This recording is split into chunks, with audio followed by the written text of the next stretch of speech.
Hello hello hello hello my dear student, welcome to Deepak classes. आपका स्वागत है आपके अपने चैनल पे दीपक क्लासेस पे। यहाँ पर आपको जेईई नीट फिजिक्स से रिलेटेड वीडियो मिलती हैं और काफ़ी सारी चीज़ें हम करते हैं, पीवाईक्यू करते हैं और आप चैनल विजिट कर सकते हैं। अगर चैनल पर नए हैं तो चैनल को लाइक शेयर सब्सक्राइब ज़रूर करें ताकि आपको आने वाले जितनी भी वीडियो हैं उससे आप अपडेट रहें और आपका एग्ज़ाम क्वालिफाई हो। समझ रहे हैं। दूसरी बात बच्चों, लाइक शेयर सब्सक्राइब नहीं भी करें तो चलेगा, लेकिन एक कॉपी और पेन उठा के आप बैठिए। आज से मैं एक नई सीरीज स्टार्ट कर रहा हूँ। लास्ट ईयर 2023 में नीट और जेई के जो बच्चे हैं उनका मेरे को एक बहुत बढ़िया सा कॉम्प्लीमेंट मिला या फीडबैक मिला कि सर आप फॉर्मूला रिवीजन सीरीज चलाइए जिससे हम लास्ट टाइम में रिवीजन कर पाएँ। कई बार ऐसा होता है हम नोट्स बनाते हैं कभी बन नहीं पाते हैं, तो आप कृपया करके एक बना दीजिए। तो बच्चों मैंने सोचा है मैं क्लास 12 से स्टार्ट कर रहा हूँ। क्लास 12 से हमारा फॉर्मूला रिवीजन सीरीज चलेगी जो आने वाले आपके JEE NEET board CU set BITS Pilani जितने भी एग्ज़ाम है जहाँ पर 11-12 की फ़िज़िक्स पूछी जाती है वो कवर करेगी। तो इसलिए सबसे पहले मैं आपसे कहना चाहूँगा, एक आप पानी की बोतल ले लो, कॉपी ले लो, पेन ले लो और सारी चीज़ें नोट करिए और बार बार उसको फिर रिवाइज़ करिए। वीडियो बार बार देखने की ज़रूरत नहीं है, आपको उसको रिवीजन करना पड़ेगा। रिवीजन करोगे तो फिर आप क्वेश्चन भी अप्लाई करना पड़ेगा। दूसरी इंपॉर्टेंट बात, अगर कोई सोचता है बच्चा कि मैं इस फॉर्मूला रिवीजन सीरीज़ को देख लूँगा, मेरा जेई का एग्ज़ाम अच्छा हो जाएगा, मेरा नीट का एग्ज़ाम अच्छा हो जाएगा, तो बच्चों ये बिल्कुल गलत है कि आप इस सीरीज़ को देख लो और आप सारे क्वेश्चन सही कर दो। आप इस सीरीज़ को देखिए और ये जो कंसेप्ट हैं इनको क्वेश्चन में अप्लाई कीजिए, उसके बाद आप प्रैक्टिस कीजिए। अगर आपके क्वेश्चन तब गलत होंगे तो तब मेरे से कहना। ये क्विक रिवीजन है, एक तरह से कम टाइम में आप एक पूरा चैप्टर के फॉर्मूले रिवाइज कर सकते हैं। समझ रहे हैं यहाँ तक? अच्छा जी, तो स्टार्ट करते हैं बिना कुछ ज़्यादा टाइम वेस्ट करे। और यहाँ पर फालतू बकवास नहीं होगी, टू द पॉइंट बात होगी बच्चों। आपके कंसेप्ट देखे जाएंगे क्योंकि अल्टीमेटली आपका सिलेक्शन हमें चाहिए और बातें फालतू तो फिर हम सिलेक्शन के बाद भी कर सकते हैं। चलिए शुरू करते हैं। आज मैं कैपेसिटर से स्टार्ट कर रहा हूँ। अभी मैं जो पहला चैप्टर है मेरा इलेक्ट्रोस्टैट, उसको भी मैं जल्दी ही करवा दूंगा। पहले मैं सेकंड चैप्टर का एक छोटा सा पार्ट करा के एक डेमो टाइप आप समझ लीजिए वैसा देना चाह रहा हूँ। तो स्टार्ट करते हैं कैपेसिटर। स्लाइडें इसलिए बनी हैं क्योंकि बहुत सारी चीज़ें अगर मैं अभी लिखूंगा तो ज़्यादा टाइम लगेगा। मैं चाहता हूँ आप कम से कम टाइम इसमें ज़्यादा से ज़्यादा चीज़ें सीखें। तो कैपेसिटेंस जो है जनरली आपकी स्क्रीन पे लिखा है Q directly proportional to V। मैं आपको सिंपल सी एक बात बताता हूँ, अगर कोई कंडक्टर होल्ड कर रहा है लार्ज अमाउंट ऑफ चार्ज, कोई भी कंडक्टर है, तो आप कहेंगे कि उसका पोटेंशियल बढ़ेगा या हाई होगा। तो अगर किसी भी सिस्टम का या किसी भी कंडक्टर का पोटेंशियल ज़्यादा होगा तो उसका इलेक्ट्रिक फील्ड भी हाई होगा। समझ रहे हैं? और इतना हाई होगा कि जो एटम और मॉलिक्यूल हैं सराउंडिंग के उसको आयनाइज कर देगा।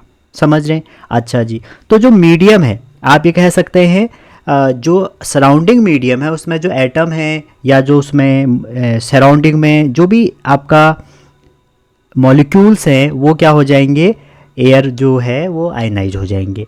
आयनाइज होंगे तो वहाँ पर बच्चों एक ब्रेकडाउन होगी जो क्या करेगा, इंसुलेटिंग बना देगा सराउंडिंग मीडिया को और चार्ज जो कंडक्टर पे है। ठीक है, तो आप इस बात का ध्यान रखना। यहाँ पर जैसे एयर है, एयर के लिए आपके एनसीईआरटी में लिखा है कि 3 × 10⁶ एयर के लिए एक वैल्यू लिखी है जो आपने ध्यान में रखनी है। बहुत जल्दी मैं आपके लिए NCERT line to line start करने वाला हूँ। 3 × 10⁶ वोल्ट पर मीटर, ये हमारा ब्रेकडाउन पॉइंट है for in case of air. ठीक है, इसके बाद ब्रेकडाउन होना शुरू हो जाएगा। तो जैसे ही आप किसी कंडक्टर का चार्ज बढ़ाएंगे तो आप देखेंगे कि पोटेंशियल भी बढ़ेगा। तो इन दोनों का आप रिलेशन देखेंगे तो आपको क्या मिलेगा, Q = CV। That means C जो है यही हमारा कैपेसिटेंस है और C = Q/V हो जाएगा। ठीक है, तो इसकी यूनिट क्या होगी, देखो C है कुलम, V है वोल्ट, तो कुलम वोल्ट -1 या आप बोल सकते हैं फेरेड, इसी को फेरेड बोलते हैं। ठीक है, डायमेंशन मैंने निकाल के तो रख दी है लेकिन आप निकाल सकते हैं। ये जो C है बच्चों इसका नाम है स्कैम। स्कैम क्यों कह रहा हूँ, क्योंकि ये चार्ज और पोटेंशियल पे डिपेंड नहीं करेगा। ये किस पे करेगा, ये ज्योमेट्री पे डिपेंड करेगा, ये साइज और शेप पे डिपेंड करेगा। तो किस पे डिपेंड करेगा, size of conductor, nature of medium, ठीक है। तो जो कैपेसिटेंस किसी भी कंडक्टर का है वो डिपेंड किस पे नहीं करता, चार्ज, पोटेंशियल और potential energy of the conductor. Clear है यहाँ तक। आगे जैसे ही आप इसमें चलेंगे, बात आती है यूनिट की। बहुत बच्चे कन्फ्यूजन करते हैं कि सर यूनिट हम क्या लें। तो मैं आपको बता दूं बच्चों, वैसे तो एसआई यूनिट इसकी है फैरेड। एसआई यूनिट क्या है, फैरेड है, लेकिन फैरेड बहुत बड़ी यूनिट है। तो जनरली जब आप क्वेश्चन करते हैं उसमें आपको बहुत छोटी यूनिट मिलेगी, जैसे 1 millifarad, 1 microfarad, 1 picofarad, या कोई भी वैल्यू होगी उसके साथ ये सारी चीज़ें होंगी 1 नैनो फैरेड। तो जैसे ही आप इसको सॉल्व करेंगे तो जो मिली है उसमें 10 की पावर -3 फैरेड होते हैं। आपको कन्वर्ट करना पड़ सकता है जब आप क्वेश्चन करेंगे, और बहुत बार नीट जेई में ऐसे ही क्वेश्चन आते हैं जिसको आपको कन्वर्ट करना पड़ेगा, ठीक है जी। अब यहाँ पर नैनो फैरेड है, मे बी चार्ज अगर चार्ज दिया होगा तो millifarad, microfarad, picofarad की जगह पे क्या आ जाएगा, millicoulomb, microcoulomb, picocoulomb, nanocoulomb. तो आपका ये जो यूनिट है आगे वाली जो वैल्यू है ये यही रहने वाली है, ठीक है। चलिए आगे चलते हैं। जैसे ही आप आगे चलेंगे तो पहला टॉपिक आएगा आइसोलेटेड कंडक्टिंग स्पेरिकल कंडक्टर। मतलब एक आइसोलेटेड है, सिर्फ एक सिस्टम है, ठीक है। इसमें हमारा प्लस चार्ज फैला हुआ है। आपने अगर यहाँ भी चार्ज दोगे तो कंडक्टर में क्या होता है, सारा चार्ज रिसाइड होके इस सरफेस पे आ जाएगा, ठीक है। मान लीजिए ये चार्ज है आपका Q, ठीक है, और ये R है। तो जैसे आप एक छोटा सा डेरिवेशन करेंगे तो C की वैल्यू क्या आ जाएगी, 4 पाई एप्सिलॉन नॉट R। और बच्चों देखो थ्योरी का इतना बढ़िया इम्पैक्ट है, ये थ्योरी आपकी जेई में पूछी गई थी। सेम क्वेश्चन आपसे पूछा गया था जेई 2023 में कि जो हमारा कैपेसिटेंस है वो किस पे डिपेंड करेगा। तो कैपेसिटेंस डिपेंड करेगा बच्चों रेडियस पे। आप ये भी कह सकते हो what ever the spherical conductor is hollow या सॉलिड, इस पे डिपेंड नहीं करता है, वो डिपेंड करता है आपका किस पे, रेडियस पे। रेडियस बढ़ाने पे आपका कैपेसिटेंस बढ़ेगा, ठीक है। और वैसे ही आप देखेंगे ये इस पे डिपेंड बिल्कुल नहीं करेगा। मैं आपको बता रहा हूँ कि स्पेयर अंदर से खाली है या सॉलिड है। बात आती है पोटेंशियल की, तो पोटेंशियल भी अगर आप निकालेंगे ऐसे गोले का तो पोटेंशियल भी डिपेंड नहीं करेगा, क्योंकि हमने C = Q/V करा था। तो यहीं से जब V हमारा डिपेंड नहीं करेगा तो C भी नहीं करेगा, समझ रहे हैं। अगर हम अर्थ पे ये कंडीशन लगाएं, अर्थ की रेडियस की वैल्यू रख दें और कैपेसिटेंस निकालें तो हमारा ये वैल्यू आता है। लेकिन प्रैक्टिकली हम जो अर्थ है उसके लिए कैपेसिटेंस कितना लेते हैं, इन्फिनिटी लेते हैं बच्चों। ये बात आप ध्यान में रखना, ठीक है। चलिए आगे चलते हैं। अगला जो इसमें हमारा टॉपिक है वो है टाइप ऑफ कैपेसिटर। तो जनरली हमारे जो कैपेसिटर के टाइप हैं, पहला टाइप है बच्चों पैरेलल प्लेट कैपेसिटर, ठीक है। क्या है, पैरेलल प्लेट कैपेसिटर। इसमें 2 प्लेट होंगी जो पैरेलली होंगी, जैसे एक पे चार्ज प्लस होगा एक पे माइनस होगा, ठीक है। और इसके बीच में कुछ भरा हो सकता है, मे बी खाली हो, एयर हो, कुछ भी हो सकता है। तो पैरेलल प्लेट कैपेसिटर में जो कैपेसिटेंस होगा आपका वो हमारा होता है C = 4 pi epsilon not, sorry ये गलत लिख दिया मैंने, कैपेसिटेंस होगा इसका एप्सिलॉन नॉट A/D, अगर बीच में एयर भरी हो तो। क्लियर है यहाँ तक। अब बात करते हैं दूसरे टाइप के कैपेसिटर। तो दूसरे टाइप के जो कैपेसिटर हैं, इस कैपेसिटर को बोलते हैं स्पेरिकल कैपेसिटर, ठीक है। ये भी आपके सिलेबस में है, ये एनसीईआरटी में आप जाएंगे तो इसका डेरिवेशन आपको एक्सरसाइज में मिलेगा। और ये है आपका सिलेंड्रिकल। तो स्पेरिकल और इसको आपको कम पढ़ना है लेकिन इसको ज़्यादा पढ़ना है। तो जो स्पेरिकल कंडक्टर है बच्चों, स्पेरिकल कैपेसिटर में जैसे मान लीजिए ये रेडियस अंदर की A है और बाहर की पूरी रेडियस B है, तो आपका जो कैपेसिटेंस होता है वो हो जाएगा C = 4 पाई एप्सिलॉन नॉट, ठीक है, और AB/B - A।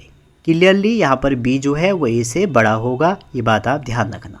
और वहीं अगर सिलेंड्रिकल का कैपेसिटर की बात होगी तो C = निकल के आता है आपका 2 पाई एप्सिलॉन नॉट, ठीक है, और इसके इंटू में आएगा ln b/a। चलो मैं इसको इधर लिख लेता हूँ, इसकी वैल्यू निकल के आएगी c = 2 पाई एप्सिलॉन नॉट, ठीक है, l उसके साथ एक l भी आएगा अपॉन में ln b/a।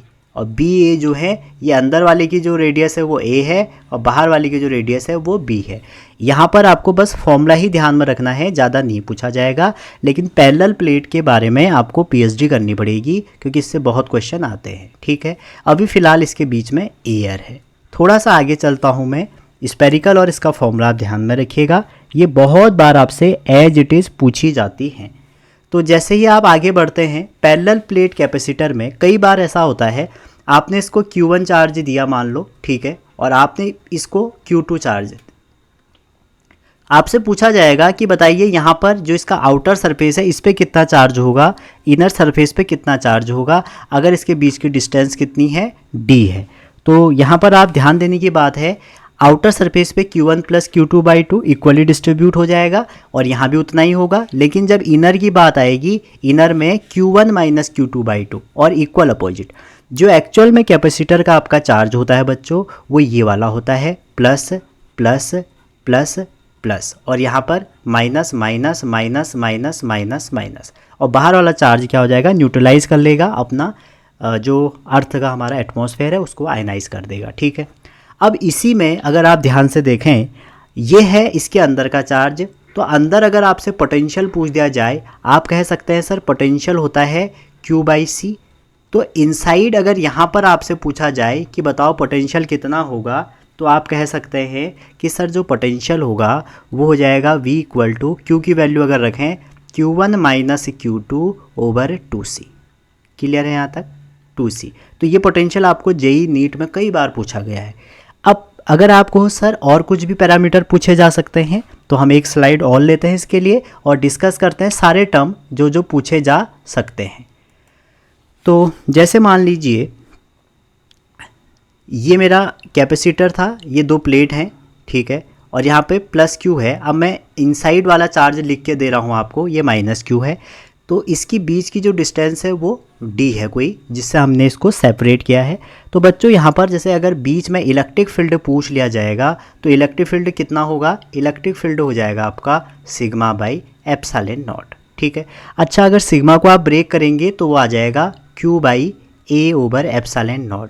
अगर आप कहेंगे नहीं सर जैसे आपने पीछे Q1 और Q2 के टर्म में बताया तो वैसे बताओ, तो वहाँ पर आपको चार्ज कैसे लेना पड़ेगा, Q1/Q2 अपॉन में 2A/ε0। क्लियर है यहाँ तक। इलेक्ट्रिक फील्ड तो ये होगा। बात आती है पोटेंशियल की, पोटेंशियल हम डिस्कस कर चुके हैं। अगर पूछा जाएगा फोर्स कितना होगा तो फोर्स आप कर सकते हो Q × E। अब कौन सा Q यूज हो रहा है ये डिपेंड करता है, ये सब इनसाइड की वैल्यू है बच्चों, ये बात आप ध्यान रखना। अच्छा, ये जो Q है ना इसको छोटा करिए तो ये हो जाएगा Q² / 2A/ε0, ठीक है। अच्छा, इसमें मैंने 2 नहीं लिखा ना, इसमें तो σ/ε0 होगा, यहाँ पे 2 आ जाएगा, ठीक है। तो ये बात आप ध्यान रखना। अब इसमें जो ये फोर्स है ना बच्चों, इस फोर्स को आप ब्रेक कर सकते हैं किसके टर्म में, आप इसको ब्रेक कर सकते हैं इलेक्ट्रिक फील्ड के टर्म में। और कितना इलेक्ट्रिक फील्ड के टर्म में करेंगे तो फॉर्मूला निकल के आता है 12ε0 A × E²। जनरली एक बहुत फेमस फॉर्मूला है इस कैपेसिटर से ε0 E²। तो बच्चों ये जो फॉर्मूला है ये है हमारा एनर्जी ओवर वॉल्यूम का। ये बात आप ध्यान रखना, ये फॉर्मूला किसका है, एनर्जी ओवर वॉल्यूम का। और एनर्जी ओवर वॉल्यूम को बोलते हैं एनर्जी डेंसिटी, ठीक है। एनर्जी डेंसिटी को ही आप बोल सकते हैं इलेक्ट्रोस्टैटिक प्रेशर। क्या बोल सकते हैं, इलेक्ट्रोस्टैटिक प्रेशर। और भी आप कह सकते हैं, इसका जो नाम है वो आप बोल सकते हो फोर्स पर यूनिट एरिया। जो फोर्स पर यूनिट एरिया है ये सब हमारा 12ε0 E² है। तो कई बार एग्ज़ाम में एनर्जी पूछता है तो कैपेसिटर की जो एनर्जी है इस हिसाब से कितनी हो जाएगी, 12ε0 E² और इनटू वॉल्यूम, और वॉल्यूम होता है एरिया इनटू लेंथ। तो कई बार ये फॉर्मूला डायरेक्ट आपसे पूछा जा सकता है। तो एनर्जी का फॉर्मूला एक तो ये है, एक आपका C के टर्म में है एनर्जी आपका जो हमारी स्टोर होती है इलेक्ट्रिकल एनर्जी कैपेसिटर में, उसको आप कह सकते हैं कि हाफ सी बी स्क्वायर होती है। अगर सी की वैल्यू आप क्यू बी के टर्म में इसको एक्सप्रेस करें तो हाफ क्यू बी होती है, और अगर आप इसको क्यू सी के टर्म में लेना चाहो तो क्यू स्क्वायर बाई 2c होती है। तो ये डिफरेंट फॉर्मूले हैं, ये ज़्यादा इंपॉर्टेंट है, इसको आप ध्यान में रखिएगा, ठीक है। आगे चलते हैं। अब पैरेलल प्लेट कैपेसिटर बहुत पूछा जाता है। ये आपका पैरेलल प्लेट कैपेसिटर है। मान लीजिए इसमें प्लस चार्ज है, इसमें माइनस चार्ज है, ये दो प्लेट हैं और इनके बीच की जो सेपरेबल डिस्टेंस है वो d है। अभी बीच में फ़िलहाल एयर भरी है, तो देखो कैपेसिटेंस कितना हो जाएगा, epsilon not a over d। जो हमारा कैपेसिटेंस होगा वो एरिया पे डिपेंड करेगा और डिस्टेंस जो बीच में है उस पर डिपेंड करेगा। ये सब इनमें इन्वर्सली प्रोपोर्शन में आएंगे, ठीक है। तो इसको कंबाइन करेंगे, कैपेसिटेंस ये हो गया, इलेक्ट्रिक फील्ड ये हो गया और पोटेंशियल इतना होगा, ठीक। अब इसमें बहुत सारे केस ये पूछे जाते हैं बच्चों कि पैरेलल प्लेट कैपेसिटर में क्या होगा अगर डाइलेक्ट्रिक भर दिया जाए, ठीक है। डाइलेक्ट्रिक क्या होते हैं या आप पढ़ के आए होंगे। डाइलेक्ट्रिक भर देंगे तो हमारा जो कैपेसिटेंस है वो के टाइम इंक्रीज हो जाएगा, जो पुरानी वैल्यू है उसका के टाइम बढ़ जाएगा। इलेक्ट्रिक फील्ड 1/k टाइम घट जाएगा और वही एनर्जी देखोगे वो भी 1/k टाइम घट जाएगा। तो कहने का मतलब, और पोटेंशियल भी घट जाएगा। तो इलेक्ट्रिक फील्ड, पोटेंशियल और एनर्जी, ये तीनों पैरामीटर 1/k टाइम घट जाएंगे। इसमें एक केस और आ सकता है, उसको आप ध्यान रखना। पहला केस तो ये होगा, दूसरा केस ये आ सकता है बच्चों कि हमने कैपेसिटर और बैटरी को कनेक्ट किया, ठीक है। कैपेसिटर के साथ हमने बैटरी कनेक्ट किया और रिमूव कर लिया आफ्टर चार्ज। तो जब हमने चार्जिंग के बाद उसको रिमूव कर देंगे तो हमारी जो वैल्यू होंगी ये एक ही होगी दोनों केस में। तो कुछ भी आ सकता है कि कितनी वैल्यू होगी, तो आप इन दोनों में कर सकते हैं। पुराने वाले जो हमारा इससे कंपेयर करें तो यहाँ पर C जो था एप्सिलॉन नॉट AD था, बीच में एयर था, क्योंकि एयर के लिए डाइलेक्ट्रिक 1 होता है, ठीक है। और मीडियम के लिए के टाइम आ गया। इलेक्ट्रिक फील्ड देखिए V/D था और वहाँ पर E/K हो जाएगा। E क्या है, पुराना वाला एयर के रिस्पेक्ट में कितना हमारा इलेक्ट्रिक फील्ड है, और डाइलेक्ट्रिक की प्रेजेंस में हमने उसको K से कर दिया भैया डिवाइड। क्लियर है जी। चलिए और आगे चलते हैं। अगर आपने अगली केस में डाइलेक्ट्रिक को पूरा नहीं भरा, पार्शियली भर दिया, तो इस केस में हमारा जो कैपेसिटेंस होता है वो C इक्वल टू क्या निकल के आ जाएगा, epsilon not A D minus T plus T/K। अब इसमें एक क्वेश्चन ये पूछा जाता है कि जो डाइलेक्ट्रिक की जगह पर अगर मेटल होता तब क्या होता। तो मेटल होता बच्चों, तो मेटल के लिए डाइलेक्ट्रिक K जो होता है इन्फिनिटी होता है। तो उस केस में जो कैपेसिटेंस हो जाएगा, एप्सिलॉन नॉट A तो ऊपर वैसे ही रहा, नीचे D भी वैसे ही रहा, T भी वैसे ही रहा, लेकिन T/K की जगह 1/∞ रखेंगे तो 0 आ जाएगा। तो मेटल के केस में ये बन के आ जाएगा।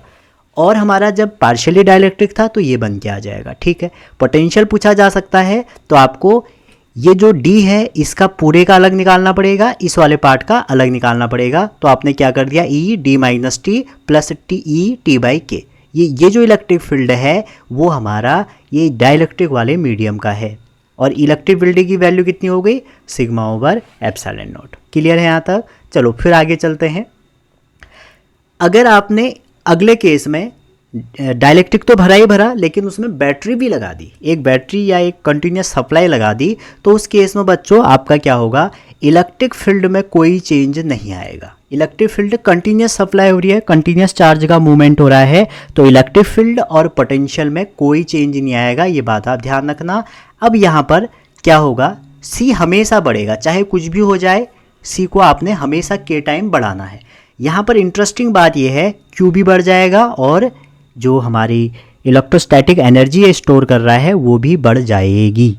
समझ रहे हैं, यहाँ पे जो हमारी एनर्जी है वो भी क्या हो जाएगी, यहाँ पे ये बढ़ने लग जाएंगे। तो आपको ये बात ध्यान रखना है कि जब आपका बैटरी लगी हुई है तो उस केस में आपके जो रिजल्ट होंगे उसमें क्या चेंज आएगा, ठीक है। तो तीनों को एक बार हम कंपेयर करें अगर, तो आप कह सकते हैं इजीली कि सर जो हमारा एयर वाला केस था, ये रहा मेरा एयर वाला केस। इस केस में जो C की वैल्यू थी वो थी epsilon not A by D, ठीक है, क्योंकि K यहाँ पर डाइलेक्ट्रिक के लिए, एयर के लिए हमारा 1 होता था। Electric field V by D था और electric field he sigma by epsilon not था। ये आपने क्लास 12 के पहले चैप्टर में पढ़ा। उसके बाद आप देखेंगे इसमें थोड़ा आगे बढ़ाएंगे अगर, तो यहाँ पर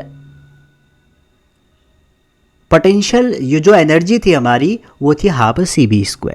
ठीक है, फिर उसके बाद जैसे ही हमने इसमें डाइलेक्ट्रिक भरा तो डाइलेक्ट्रिक में कुछ चेंज नहीं हुआ, बस यहाँ पे किया गया इलेक्ट्रिक फील्ड एनर्जी और पोटेंशियल 1/k टाइम क्या हो गए, घट गए। ठीक है, और यही केस वही हुआ जब आपने इस पे बैटरी लगाई और उसको रिमूव कर दिया, तब भी यही केस रहेगा।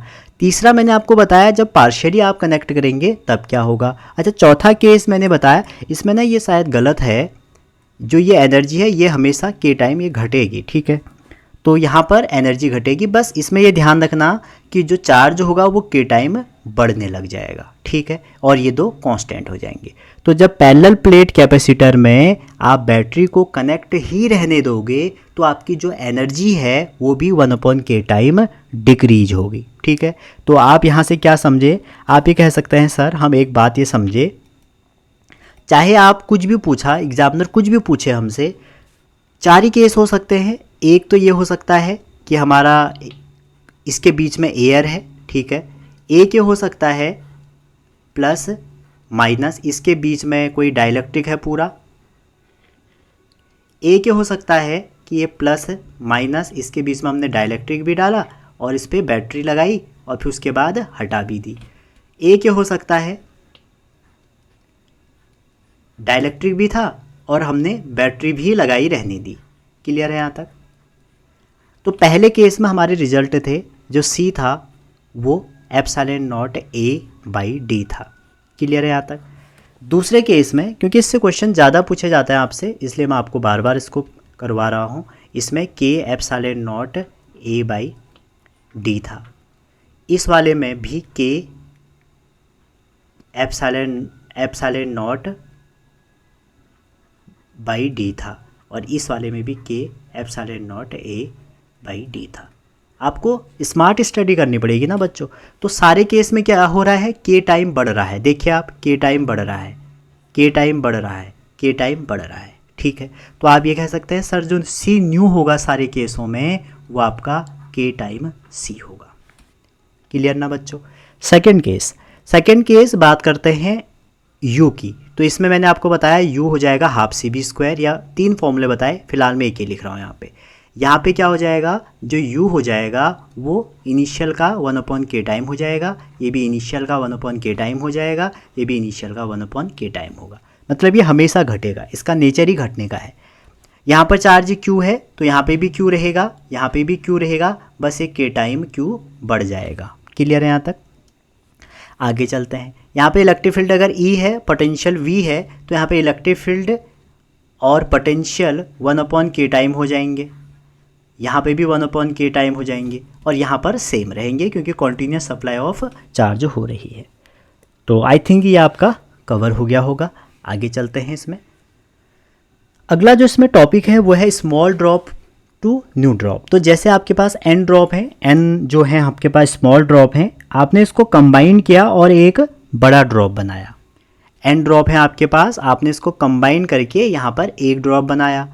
तो n ड्रॉप में चार्ज q है, उनका रेडियस r है, कैपेसिटेंस उसमें c है, यहाँ पर ये u है और v है। तो इसका डायरेक्ट जो रिजल्ट है बच्चों ये रहा। ये आपको ध्यान में रखना कि ये क्या हो जाएगा। बस इसमें ये रखना है कि r और c n जो आपके ड्रॉप हैं 1/3 हो जाएंगे उसके, और v और 2/3 और 5/3। ठीक है, तो डायरेक्ट फॉर्मूले से क्वेश्चन हो जाएंगे, आप इसको देख लीजिएगा। चाहे तो आप निकाल भी सकते हैं कि n ड्रॉप का जो वॉल्यूम होगा वो एक सिंगल ड्रॉप के बराबर होगा, वहाँ से आपको रेडियस का रिलेशन मिल जाएगा। फिर आप सेपरेटली इलेक्ट्रिक फील्ड और पोटेंशियल का लगा के कर सकते हैं, नहीं तो आप डायरेक्ट ये फॉर्मूले याद रखें। आगे चलते हैं। सबसे इम्पॉर्टेंट टॉपिक, अगर जेई का पेपर पिछले 5 या 6 साल का पेपर देखोगे तो आपके 20 बार ये क्वेश्चन पूछा गया होगा। तो मान लीजिए ये एक पहला कंडक्टर है, ये कोई दूसरा कंडक्टर है जिसके Q1, C1, V1, U1 और वैसे इसके corresponding Q2, C2, V2, U3 है। आपने जैसे इसका कनेक्शन किया या इनको कॉन्टैक्ट में लाए, हो सकता है कंडक्टिंग वायर से लाओगे, हो सकता है आपने इसको कंडक्टिंग कोई वायर लगा दिया या आपने इन दोनों को कांटेक्ट में रख दिया। तो भाई चार्ज का नेचर है कि वो हाई पोटेंशियल से लो पोटेंशियल की तरफ बहेगा और तब तक बहेगा जब इसका पोटेंशियल सेम ना हो जाए। तो मान लीजिए पोटेंशियल सेम होने के बाद इसके पास चार्ज हो गया Q1 डैश, इसके पास हो गया Q2 डैश। तो चार्ज तो हमेशा कंजर्व होता है, तो चार्ज अगर कंजर्व रहेगा तो Q1 plus Q2 Q1 plus Q2 dash हो जाएगा। तो Q1 डैश Q2 डैश का अगर आप रेशियो देखिए, आपको पता होना चाहिए जो C होता है, C इक्वल टू होता है Q इक्वल टू होता है CV, क्योंकि C equal to Q upon V होता है। तो यहाँ पर आप फॉर्मूला लगाएंगे तो ये हमेशा सबके लिए ट्रू होगा। जैसे ही आप इसको स्पेरिकल कंडक्टर का देखेंगे, स्पेरिकल कंडक्टर का हमने भी फॉर्मूला देखा था 4 पाई एप्सिलॉन नॉट R। तो ये 4 पाई एप्सिलॉन नॉट R यहाँ रखेंगे तो ये कट जाएंगे, तो यहाँ से हमारा जो फॉर्मूला बनेगा वो बन जाएगा Q1 dash over Q2 dash equal to R1 by R2। हो सकता है यहाँ पर अगली बार आपसे एग्जामिनर सिलेंड्रिकल डाल दे, तो सिलेंड्रिकल में फिर ये R1 R2 नहीं होगा, कुछ और होगा, समझ रहे हैं ना। तो आपको ये ध्यान में रखना है कि जो Q1 dash over Q2 dash है वो C1 बाई C2 होगा हमेशा, ठीक है। चलिए आगे चलिए इसमें। अब जब आप इन दोनों का डिस्ट्रीब्यूशन कर रहे हैं तो चार्ज कब तक फ्लो होगा, जब तक उसके बीच में कोई एक कॉमन पोटेंशियल नहीं होगा। तो कॉमन पोटेंशियल कितना होगा, total charge over total capacitance. Total charge लिया, टोटल कैपेसिटेंस लिया, तो जब आप इसको सॉल्व करेंगे तो जो टोटल पोटेंशियल निकल के आएगा या जो कॉमन पोटेंशियल निकल के आएगा वो आपका ये निकल के आएगा, और उसी के करस्पॉन्डिंग एनर्जी लॉस होगी, क्योंकि आप उनको रिकम्बाइन कर रहे हैं तो कुछ तो एनर्जी लॉस होगी। इनिशियल ज़्यादा होगी, फाइनल कम होगी, तो जो लॉस निकलेगा वो इनिशियल में से आपको फाइनल माइनस करना पड़ेगा। अब इनिशियल की आप energy half C1 V1 square plus half C2 V2 square minus half CV square minus half C2 V square करके निकाल सकते हैं, और डायरेक्ट आपके पास फॉर्मूला ये है। ये बहुत इंपॉर्टेंट फॉर्मूला है, जेई के पर्पस से बहुत बार इससे क्वेश्चन पूछे जाते हैं। चलिए और आगे चलते हैं। अगली जो मेरा टॉपिक है वह है कॉम्बिनेशंस ऑफ कैपेसिटर। तो जैसे ही आप दो कैपेसिटर को कंबाइन करते हैं, आपको ये देखना पड़ेगा कि जैसे एक कैपेसिटर ये है, एक कैपेसिटर ये है, एक कैपेसिटर ये है। अगर एक के बाद एक के बाद एक के बाद एक है, अल्टरनेट है, तो ये सीरीज कॉम्बिनेशन है। और अगर एक ये है, एक ये है, एक ये है, अगर एक रो कॉलम में है तो ये पैरेलल कॉम्बिनेशन है। तो सीरीज में क्या होगा, चार्ज सेम रहता है यहाँ पे, और पैरेलल में आपका क्या होगा, पोटेंशियल सेम रहेगा। तो यहाँ पर थोड़ा स्कैम है। जनरली हमको रेजिस्टेंस का फॉर्मूला याद रहता है कि जो सीरीज में होगा R1 प्लस R2 होगा, यहाँ उल्टा होता है। यहाँ पे कहाँ हो जाएगा, वो ये हो जाएगा, सीरीज वाला फॉर्मूला पैरेलल में घुस जाएगा और पैरेलल वाला सीरीज में घुस जाएगा। ये बात आप ध्यान रखना। अब अगर आइडेंटिकल आपके पास कैपेसिटर हैं, मान लीजिए आपके पास आइडेंटिकल कैपेसिटर हैं, ये C है, ये C है, ये C है, अगर ये सीरीज में जोड़े हैं तो आपको क्या करना है, सीधा C/n कर देना है, आपका आंसर जल्दी आ जाएगा, ठीक है। और पैरेलल में होगा तो n टाइम C कर देना है, क्योंकि आप देखिए अगर आप C से n बार जोड़ेंगे तो पैरेलल में क्या हो जाएगा, n टाइम C हो जाएगा, और वहीं अगर सीरीज में देखेंगे तो C/n आ जाएगा, ठीक है। अब इसमें आगे जैसे आप बढ़ोगे तो इसके एप्लीकेशन काफ़ी पूछे जाते हैं, जैसे कि व्हीटस्टोन ब्रिज। अगर व्हीटस्टोन ब्रिज बैलेंस है, जैसे कि C1/C2 C3/C4 है, तो आपको क्या करना है, इसको हटा देना है। तो जैसे ही आप इसको हटाएंगे तो आपका क्या बन जाएगा, C1 C2 C3, अच्छा C2 नीचे लिखा है मैंने, चलो कोई नहीं, इसको हम क्या कर लेते हैं, C2 कर लेते हैं, इसको हम C4 कर लेते हैं, ये C3 है। बस अब क्या है, ऊपर वाले दो किस में हैं, सीरीज में है, नीचे वाले दो किस में हैं, सीरीज में है, फाइनल ऐड करके किस में आ जाएगा, पैरेलल में आ जाएगा, ठीक है। और भी कई सारे एग्जाम्पल हैं बच्चों, इसमें आपके डायरेक्ट क्वेश्चन तो नहीं पूछे जाते हैं, इवन नीट में ऐसे क्वेश्चन पूछे जाएंगे डायरेक्ट। क्या पूछे जा सकते हैं, जैसे देखिए कई बार आपसे जो सीरीज और पैरेलल में है, एक बार ऐसा क्वेश्चन पूछा गया था कि मान लीजिए ये एक कैपेसिटर है, ये दूसरा है, ये तीसरा है, और ऐसे ही n कैपेसिटर हैं, और ये कौन सी कैपेसिटर है, पैरेलल प्लेट कैपेसिटर है, पैरेलल प्लेट कैपेसिटर है, और n है बच्चों, क्लियर है यहाँ तक। तो पूछा था कि इक्विवेलेंट कितना होगा। अब देखिए ये एक है, ये दो है, ये तीन है, सब सीरीज में लग रहे हैं, लेकिन आप देखिए अगर ये n होंगे सीरीज में, मैंने बताया था अगर आप ऐसे ही n ऐड करेंगे तो जो आपका इक्विवेलेंट हो जाएगा वो कितना हो जाएगा, देखो एक का C हो गया, अगर n बार आप इनको जोड़ेंगे तो आंसर क्या रहेगा। आप सोचिए ज़रा इस बात को कि अगर हमारा कैपेसिटर n टाइम अगर आप इसको जोड़ते हैं सीरीज में, n कैपेसिटर को अगर आप जोड़ते हैं तो आपका आंसर क्या आएगा। सोचिए इस बात को, काफ़ी बार पूछा जाता है, ऐसे बहुत इजी क्वेश्चन पूछे जाते हैं कि n पैरेलल प्लेट कैपेसिटर आपके ऐड किए गए हैं, तो बताइए इक्विवेलेंट कितना होगा। ये आपके लिए टास्क है, 1 मिनट आप लीजिए और सोचिए कि अगर n पैरेलल कैपेसिटर हमने ऐड करे तो फाइनल में कितना हमें इक्विवेलेंट वो देने वाले हैं।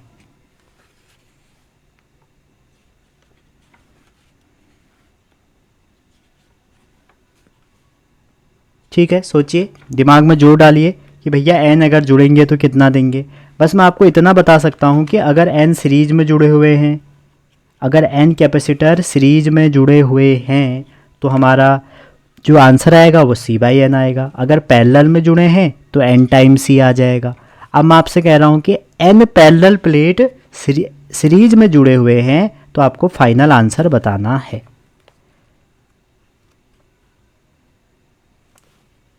ठीक है जी, सोचिए।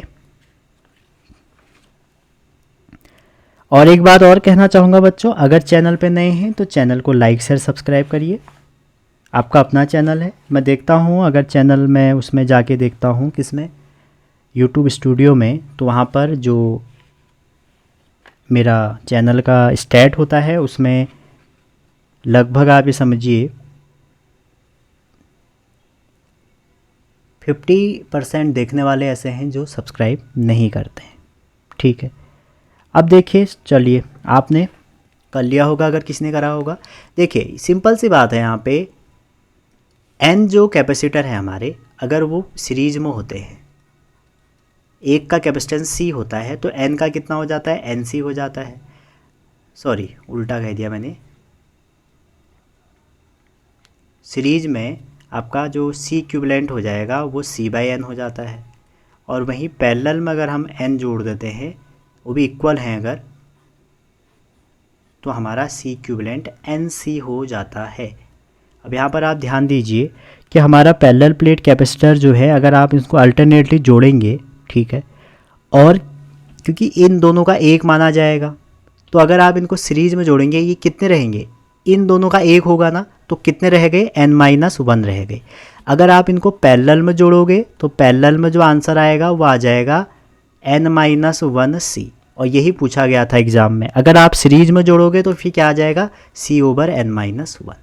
ठीक है, अच्छा जी, आगे चलते हैं। कभी कभी इसमें ऐसा क्वेश्चन पूछा जाता है,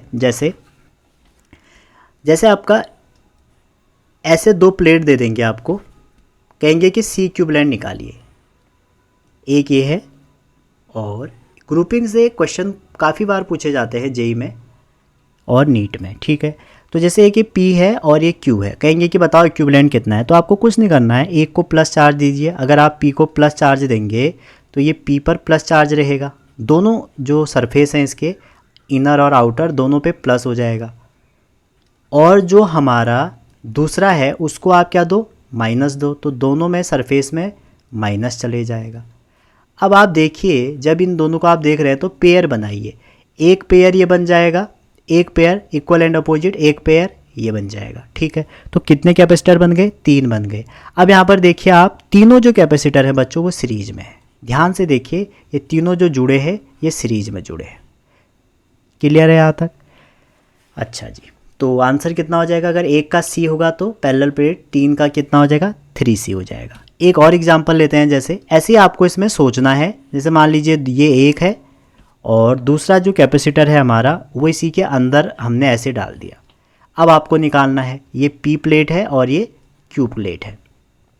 P को आप अगेन पॉजिटिव दीजिए, positive positive positive positive positive, और वैसे ही Q को आप क्या देंगे, नेगेटिव दो, तो नेगेटिव नेगेटिव, इसके यहाँ भी नेगेटिव, यहाँ भी नेगेटिव, यहाँ भी नेगेटिव। अब कितने पेयर बन रहे हैं, सिर्फ एक ये बन रहा है और एक ये बन रहा है, बीच में तो नेगेटिव नेगेटिव है ना, कैपेसिटर में तो इक्वल अपोजिट चार्ज होता है, तो कितने बन जाएंगे, 2 बन जाएंगे। तो आंसर कितना आ जाएगा, C, तो 2C हो जाएगा। ठीक है, समझ रहे हैं ना? अच्छा, यहाँ पर एक दिक्कत हो सकती है, पैरेलल होगा यहाँ पे कॉम्बिनेशन, हाँ सीरीज़ नहीं होगा। क्यों? देखो इस कैपेसिटर के एक एंड यहाँ पर जुड़े हैं, इस कैपेसिटर के एक एंड यहाँ पे जुड़े हैं। मैंने सीरीज़ कहा था ना, गलत कहा, ये गलत बना रहा हूँ मैं, पैरेलल होगा पैरेलल। देखिए यहाँ पर इसके एक एंड जुड़े हैं ना, ये वाला जो है इसका एक एंड एक जगह जुड़ा है, तो पहला वाला ये हो गया, फिर दूसरा वाला हो गया, इस तीसरा वाला हो गया।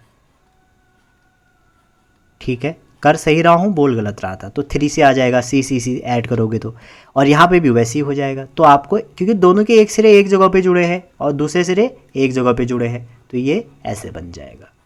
तो जब भी आपको ऐसे आते हैं तो आपको क्या करना है, उनको चार्ज दे देना है और चार्ज दे के आपका सॉल्व हो जाएगा। क्लियर है ना यहाँ तक?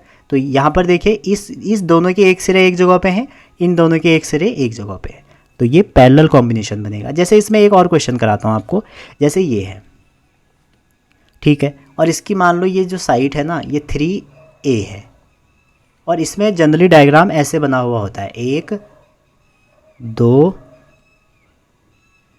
और 3। ठीक है, अब यहाँ पर देखिए ये भी लिखा रहता है कि ये D है, ये एक D है और ये A है, ये 2A है, ये 3A है। अब ये भी पैरेलल प्लेट कैपेसिटर है। अगर इसमें आप बैटरी लगा के देखोगे, देखिए ध्यान से देखिए, अगर नीचे वाले को आप प्लस देते हैं तो ये plus plus plus plus plus plus, यहाँ पर देते हैं माइनस, बैटरी लगा के minus minus minus minus minus. अब ध्यान से देखिए बच्चों, ये वाला जो पार्ट है ये एक कैपेसिटर है, अलग अलग करें इसको, ये देखिए इसका एरिया भी ए हो जाएगा, क्योंकि ऊपर ये ए था, ये ए है ऊपर, ठीक है, ये 3A कर लो इसको, तो ये हमारा कितना हो जाएगा, इसका एरिया ए हो जाएगा और यहाँ पर एक एरिया ए हो जाएगा, तो एक कैपेसिटर हो गया। दूसरा फिर नीचे वाले का मैंने दूसरा टुकड़ा कर दिया ए, ऊपर कितना हो जाएगा, थोड़ा सा ऊपर हाइट में है, इतना जो ये हाइट है इसका, ये हाइट आपको D दिया है, तो D प्लस ये वाला जो है, अरे यार इसको B कर लो, ये B है, तो B प्लस D हो जाएगा। तो इसका हाइट यहाँ से लेके यहाँ तक कितना हो जाएगा, B प्लस D। और पहले वाले का कितना था, पहले वाले का था B। ठीक है, अगले वाले में देखो, तीसरे का भी A हो जाएगा और जो इसकी हाइट हो जाएगी, ये तो B है, 1D 2D, तो ये कितना हो जाएगा, B प्लस 3D, B ये हो जाएगा B प्लस 3D, तो ये इसकी विड्थ हो जाएगी। अब ये तीनों कैपेसिटर हमारे हैं और ये तीनों किस में जुड़े हैं, पैरेलल में, क्योंकि बैटरी के एक सिरा यहाँ लगेगा, एक सिरा यहाँ लगेगा, तो तीनों पैरेलल में होंगे, तो इसका कैपेसिटेंस C1 है, ये C2 है, ये C3 है। तो C इक्वल टू आप लगा सकते हैं एप्सिलॉन नॉट A/D, और वहाँ से आप पैरेलल कॉम्बिनेशन कर लीजिए तो आपका आंसर आ जाएगा। तो ऐसे क्वेश्चन जनरली बहुत पूछे जा रहे हैं, आप इनको प्रिपेयर कर लीजिएगा कैसे इसको करना है। अच्छा जी, कुछ इंपॉर्टेंट रिजल्ट हैं, जैसे मैं आपको बताऊं, एक ऐसा क्वेश्चन है जो SCB से उठाया जा रहा है बार बार, ठीक है, उसको अभी करते हैं। पहले ये देखिए, अगर आपने ग्रुपिंग ऑफ डाइलेक्ट्रिक कर दिया, इसमें K1 K2 भर दिया और डिस्टेंस D है, तो सिंपल सी बात है बच्चों, जब भी आपको ना ये वाला मिल रहा है तो आप बैटरी लगा के देखिए, तो आप देखेंगे ये इसके बाद है, तो अगर ये C1 है, ये C2 है, तो इसको अगर आप थोड़ा सा बनाएं तो ये ऐसे ही तो बनेगा। देखिए ध्यान से, तो ये किस में है बच्चों, ये सीरीज में है। ठीक है, तो सीरीज कॉम्बिनेशन में आपका जो एरिया है पूरा, ये अंदर जो एरिया है ये तो ए रहेगा पूरा, क्योंकि पूरा एरिया इन्होंने कवर कर रखा है, लेकिन डिस्टेंस को आप बांटना ना भूलें, आधा आधा, या आपको दिया रहेगा या आपको बांटना पड़ेगा। फिर इसके बाद आपको, अब देखो ये सीरीज में, तो C इक्विवेलेंट कितना हो जाएगा, C1 C2 over C1 plus C2, लेकिन C1 C2 होगा क्या, C1 हो जाएगा K1 एप्सिलॉन नॉट एरिया और जो डिस्टेंस है उसका आधा, तो D/2। C2 कितना हो जाएगा, C2 हो जाएगा K2 epsilon not area over D/2। तो ग्रुपिंग ऑफ कैपेसिटेंस जो होगा ना डाइलेक्ट्रिक के कंडीशन में, वो भी आपको केयरफुली करना है। जैसे कि ये बन गया, ये मैं जो बता रहा हूँ आपको, ये बना के हमने दे दिया। अब इसमें पैरेलल कॉम्बिनेशन कैसे होगा, तो बच्चों पैरेलल कॉम्बिनेशन जैसे ये है, ये पैरेलल कॉम्बिनेशन है। अब आप इसमें देखेंगे ना, इसमें एरिया बटा होगा, पूरे का एरिया A है, तो ये वाला जो बंदा है ये A/2 एरिया लेके जाएगा और ये भी A/2 एरिया लेके जाएगा। तो जो फॉर्मूला है ना, वहाँ पर आपको ध्यान से एरिया को आधा आधा करना पड़ेगा। जैसे इसमें देखते हैं, इसका जो फाइनल होगा पैरेलल में आपको पता ही है C1 प्लस C2 होता है, तो C1 की वैल्यू यहाँ पर एरिया आपका आधा आधा हो जाएगा। ठीक है, क्योंकि डिस्टेंस तो पूरी कवर होगी ना, आपको कैसे बता, देखो ये बैटरी लगा लो एक, ठीक है, बैटरी लगा के देखो ये ऐसे तो आ रहे हैं ना, ये आपको पता लग जाएगा। ठीक है, तो जब भी ना आप कैपेसिटर में एक लाइन खींचेंगे, हॉरिजॉन्टल लाइन खींचेंगे, अगर ऊपर नीचे बन रहे हैं तो पैरेलल ही बनेगा। अगर वो लाइन खींच के दोनों आधे आधे हो जा रहे हैं तो वो सीरीज बनेगा। तो ये भी कह सकते हो आप, अगर हॉरिजॉन्टल लाइन दोगे ऐसे ना, हॉरिजॉन्टल लाइन, तो आपको एक ऊपर दिख जाएगा, एक नीचे दिख जाएगा। ठीक है, बस डिपेंड करता है कनेक्शन कैसे दिए हैं, और इसमें वर्टिकल लाइन देने में सीरीज में बटेगा। ठीक, लेकिन थोड़ा सा एडवांस हो गए हैं जेई वाले, उन्होंने इन दोनों के अलावा ऐसे देने शुरू कर दिए हैं। तो सोचिए जब ऐसे होंगे तो कैसे करोगे। तो बच्चों जब ये वाले कनेक्शन होंगे ना, तो पहले आपको इन दोनों को सॉल्व करना पड़ेगा। किन दोनों को? इन दोनों को। ये दोनों हमारे किस में हैं? ये दोनों हैं बच्चों सीरीज। और इन सीरीज को सॉल्व करके आपका कैसे निकल के आएगा? एक K1 आ जाएगा ऊपर ऐसे, और नीचे मान लो K डैश है। दोनों को सॉल्व करके ऐसे बन जाएगा। अब ये दोनों किस में बनेंगे? पैरेलल बनेंगे। और एग्जामिनर आजकल ऐसे ही क्वेश्चन पूछ रहे हैं, आपको तैयार रहना चाहिए। एक इम्पॉर्टेंट क्वेश्चन है SCV में, आप देखें ये वाला, और ये इतनी बार पूछा जाता है, तो मैं इसका डायरेक्ट आपको रिजल्ट बताऊंगा, क्योंकि वैसे ही कैलकुलेशन इसकी थोड़ा ज़्यादा है।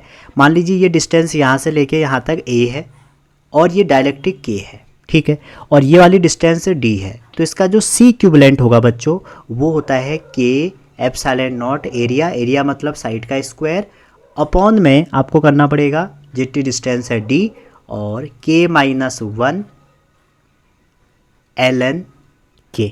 ये आप रट्टा मान लो, मैं आपसे कह रहा हूँ कि आप रट लो। कभी डिटेल टॉपिक में हम डिस्कस करेंगे तो फिर मैं इसको निकाल के भी दिखाऊंगा। लेकिन एग्जामिनर ऐसे ना दे के, कई बार ऐसा क्वेश्चन दे रहा है जो SCB में क्वेश्चन है, मान लीजिए ऐसा दे दिया, ऊपर K1 भर दिया, नीचे K2 भर दिया। लास्ट वाले क्वेश्चन में यहाँ पर AR था, यहाँ पर कुछ नहीं था। ठीक है, तो अगर K1 K2 हो गया और ये A है, ये SCB का क्वेश्चन है, आप डायरेक्ट देख सकते हैं। तो इस केस में जो C इक्विवेलेंट हो जाएगा इफेक्टिव, वो हो जाएगा एप्सिलॉन नॉट रहेगा K1, ठीक है, एरिया का स्क्वायर, और नीचे हो जाएगा K1 बाई K2 माइनस 1, ऊपर सेम है पूरा, K1 माइनस K2 बाई 1, और D भी वही रहा, और ln K1 बाई K2।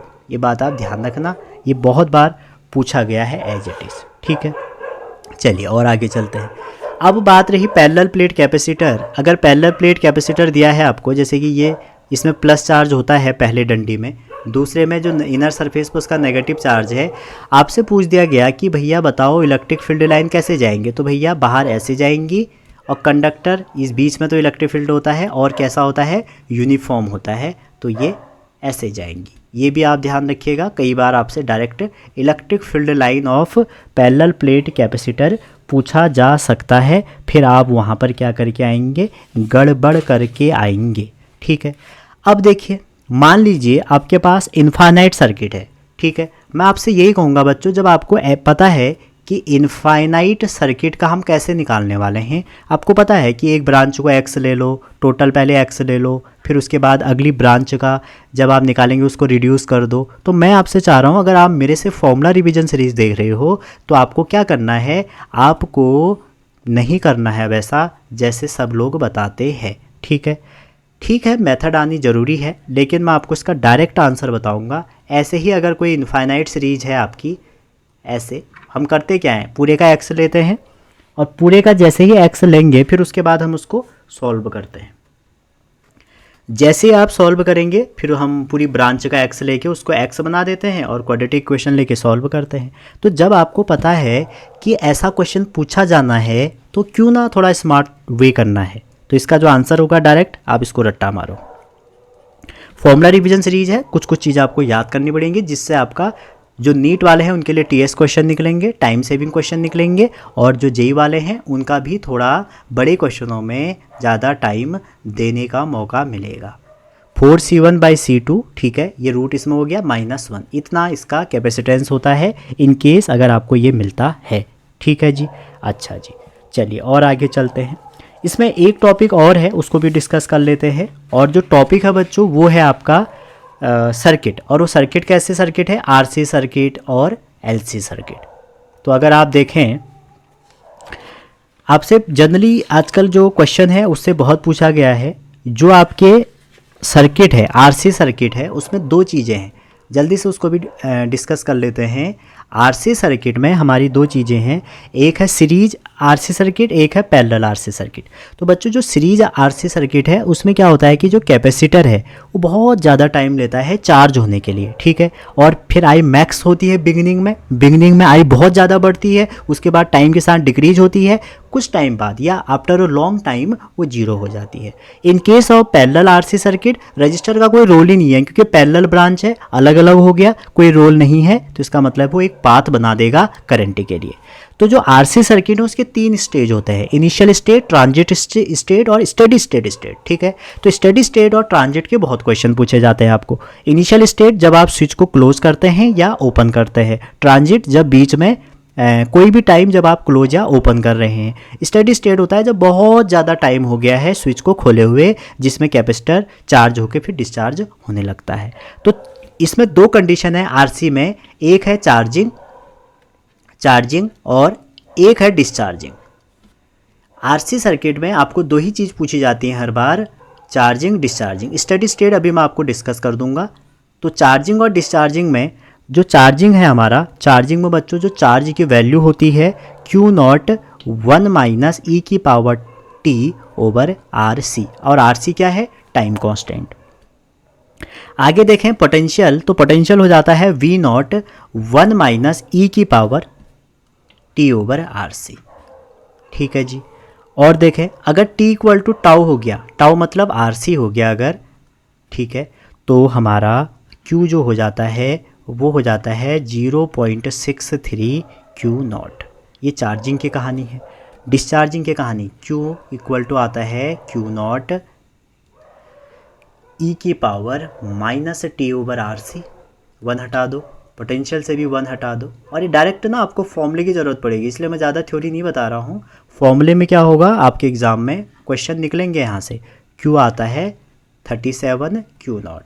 कभी कभी इनके ग्राफ भी पूछे जाते हैं। तो चार्जिंग का जो ग्राफ है इधर इस केस में वो ऐसे बनता है, ये चार्जिंग है और ये टाइम है नीचे, और डिस्चार्जिंग का डीकेइंग नेचर का ऐसे बनता है।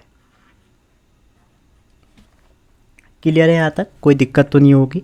अब आगे चलते हैं। इसमें आगे हम चल रहे हैं, कुछ ग्राफिकल अप्रोच यहाँ पर अपनाते हैं। और वो ग्राफिकल अप्रोच क्या है, मैं आपसे कई बार कहता हूँ, मैं बहुत जल्दी शुरू भी कर रहा हूँ एक सीरीज। C इक्वल टू आपने पढ़ा था Q/V। तो बच्चों एक बात बताओ, Q इक्वल टू C भी हो जाएगा, और ये ग्राफ क्या हो जाएगा, Y इक्वल टू MX। और जहाँ पर भी Y equal to MX graph आपको दिख रहा है, समझ लो कुछ ना कुछ वहाँ पर मज़ेदार चीज़ होने वाली है। मान लीजिए Y है, ये X है, तो इसका जो स्लोप होगा वो ऐसे बनेगा, ठीक है। और यहाँ पर स्लोप जो होगा वो C हो जाएगा। तो इन केस आपसे ग्राफ पूछे गए C और V के, और जो कि इस बार भी पूछे गए हैं, तो C और V में मान लीजिए आपसे C और V का या Q और V का कर लेते हैं पहले, Q और V का ग्राफ पूछा गया। तो जब Q और V का ग्राफ बनाएंगे तो सिंपल सी बात है, Q और V में सिंपल सा Y इक्वल टू MX हो जाएगा, और जो स्लोप हो जाएगा वो हमारा कैपेसिटेंस हो जाएगा। अगर आपको यहाँ V दे दिया और यहाँ पर Q दे दिया, उल्टा कर दिया, और ये 2 ग्राफ दे दिया ऐसे, एक B है और एक A है, तो सिंपल सी बात है, यहाँ पर आप देख सकते हैं अगर A के लिए आप लगाएं तो C इक्वल टू क्या होता है, Q ओवर VA होता है, और CB कितना हो जाएगा, CB हो जाएगा Q ओवर VB। तो क्लियरली यहाँ पर दिख रहा है आपको, क्योंकि स्लोप बढ़ रहा है, तो VA जो है वो हमारा छोटा है VB से। अगर VA छोटा होगा VB से तो आपका CA ज़्यादा होगा। तो पूछा जा सकता है किसका CA ज़्यादा है, किसका CB ज़्यादा है, ठीक है। और वहीं अगर Q और V का ग्राफ बना दें, और इसमें 2 ग्राफ बना दें, एक और बना दें ऐसे, मान लीजिए A है, ये B है। अब आपसे पूछें कि किसका कैपेसिटेंस ज़्यादा होगा, A का या B का, तो ऑब्वियस बात है A का जो हमारा कैपेसिटेंस है वो कम होना चाहिए B से, क्योंकि स्लोप ऐसे बढ़ता है, ठीक है। तो B का हमारा ज़्यादा होगा, A का हमारा कम होगा। क्लियर है यहाँ तक? अच्छा जी, अब चलते हैं थोड़ा और आगे, और आगे चलते हैं जो हमारा यहाँ से इम्पॉर्टेंट पार्ट है वो है बच्चों स्टडी स्टेट एनालिसिस। वहाँ से जेईई में काफ़ी बार आपके क्वेश्चन पूछे गए हैं, तो मैं चाहता हूँ आपको एक क्वेश्चन करा दूँ जिससे आपका कंसेप्ट थोड़ा सा क्लियर हो जाए, ठीक है। तो चलिए क्वेश्चन में चलते हैं। छोटा टॉपिक था इसलिए मैंने इसको पहले आज थोड़ा डेमो जैसा ही कह लीजिए आप, डेमो के फॉर्म में मैंने सोचा कि इसको करवाऊंगा आपको। अगर आपको सेशन पसंद आएगा तो आप कॉम्प्लीमेंट ज़रूर दें एक। और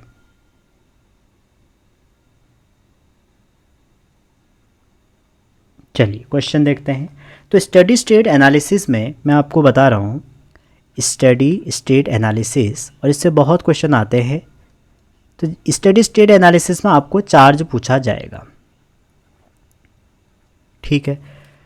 तो जैसे मान लो एक सर्किट बनाते हैं आपके सामने, मान लीजिए ये एक सर्किट बना दिया मैंने,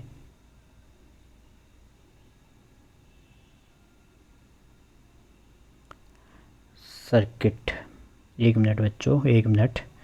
ये मान लो ये एक सर्किट है, ये 4 फैरेड है मान लो, ठीक है। और ये आपका एक है, ऊपर 1 फैरेड है मान लो, ये जे का क्वेश्चन उठा रहा हूँ मैं। और ये 5 फैरेड है, ठीक है। ये क्लोज कर दो यहाँ से। और यहाँ पर एक 3 माइक्रो फैरेड है, और एक यहाँ पर हमने लगा दी बैटरी, और बैटरी है आपकी 10 वोल्ट की। आपसे पूछा जा रहा है कि चार्ज बताओ, इस ये जो हमारा सर्किट है इसमें क्या बताओ, चार्ज बताओ। तो आप खुद ही बताइए कितना चार्ज होगा इसमें, आपसे पूछा गया है। ये तो फिर नॉर्मली क्वेश्चन हो जाएगा।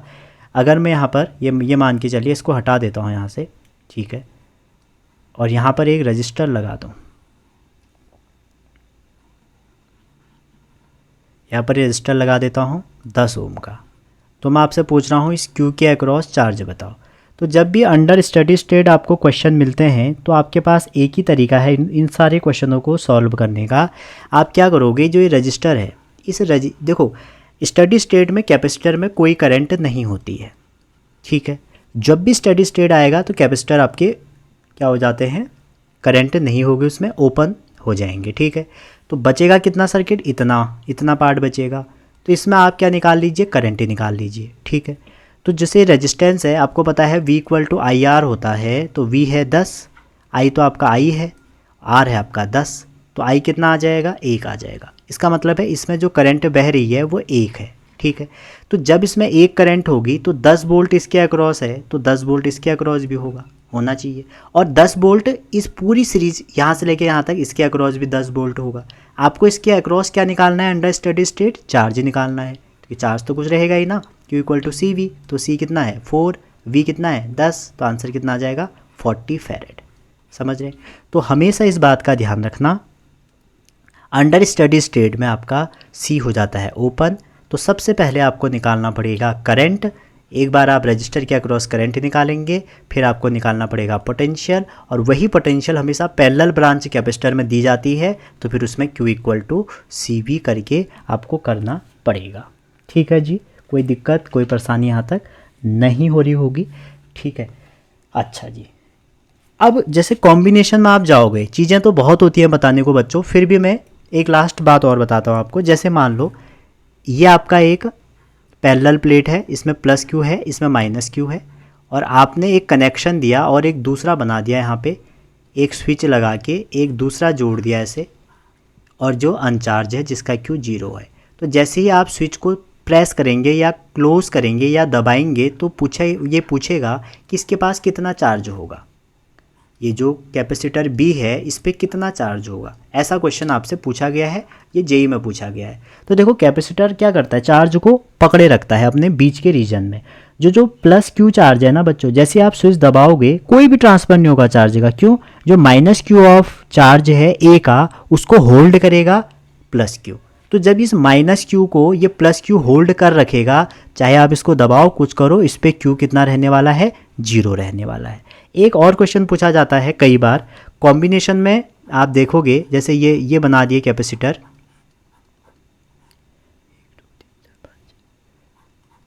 1 2 3 4 5 6 बना दिए जैसे, ठीक है। तो जनरली क्वेश्चन कैसा आता है, देखिए पहले 2 के ऊपर ऐसे एक कट लगा हुआ मिलेगा, ठीक है, और दूसरे फिर 2 में एक ऐसे कट मिलेगा, फिर उसके बाद एक कट यहाँ से यहाँ मिलेगा, और कहेगा इसके बीच में इक्विवेलेंट बताओ।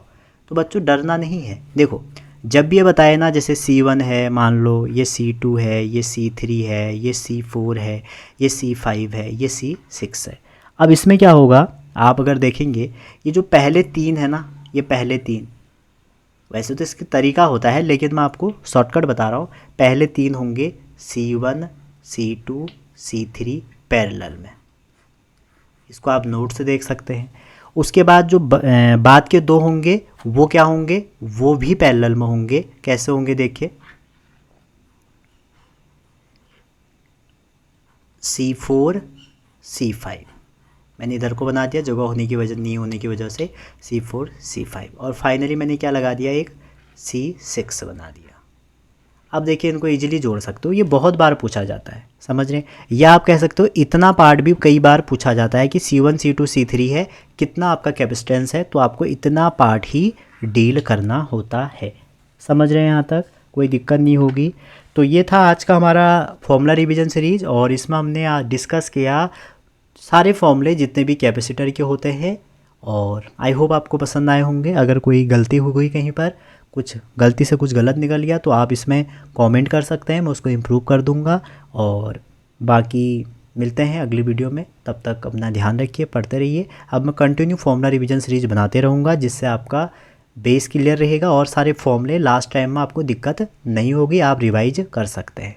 तो मिलते हैं नेक्स्ट वीडियो में, तब तक अपना ध्यान रखिए। Thank you.